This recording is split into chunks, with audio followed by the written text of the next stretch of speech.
नमो नमः। ज्योतिष विमर्श सम्बद्ध आजको यस बसाइमा नाग पञ्चमी पर्व विशेषको सामग्रीका साथ म यहाँ उपस्थित भएको छु।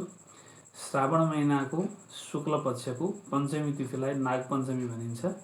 नाग पञ्चमीको दिनमा नागको पूजन गरिन्छ।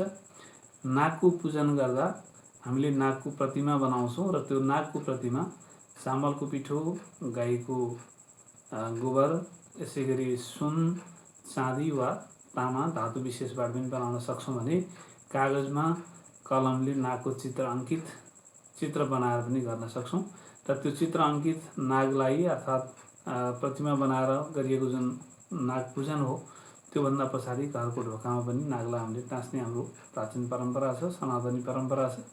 र नाग पूजन गर्दाखेरि हामीले केही विशेष नियमहरू हुन्छ त्यसलाई ध्यान दिनुपर्दछ।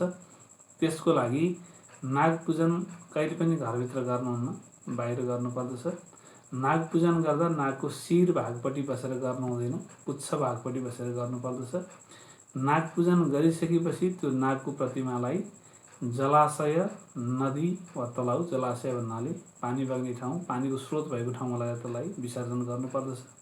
र नाग पूजन गर्दा नागको शिर जुराउनु पर्दछ र त्यो नागको शिर चाहिँ महिनाअनुसार फरक फरक हुन्छन्, जस अन्तर्गत भाद्र, आश्विन र कार्तिक महिनामा नागको शिर पूर्व दिशामा हुन्छन्। हामीले यो महिनामा नाग पूजन गर्दा पूर्वपट्टि शिर बनाएर राख्नुपर्दछ। यसै गरी मङ्सिर, पुष र माघ महिनामा नागको शिर दक्षिण दिशामा हुन्छ। त्यो बेलामा नागको पूजन गर्नुपर्दा हामीले नागलाई दक्षिण दिशा नै तर्फ शिर बनाएर राख्नुपर्दछ। यसै गरी फागुन, चैत्र र वैशाख महिनामा नागको शिर पश्चिम दिशामा हुन्छ।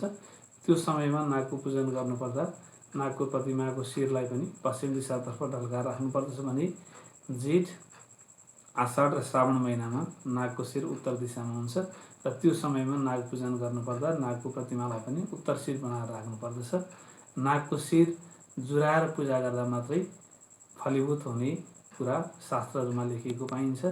यहाँहरूले योभन्दा अगाडि नागको पूजनमा कसरी गर्नुभयो मैले त्यो जानकारी भएन, तर अब जानकारी मैले यो गराइसकेपछि नागको शिर जुराएर मात्र पूजा गर्नुहोला। यी र यस्तै सामग्रीहरूका लागि हामीलाई पछ्याउँदै गर्नुहोला। हस्, नमस्कार।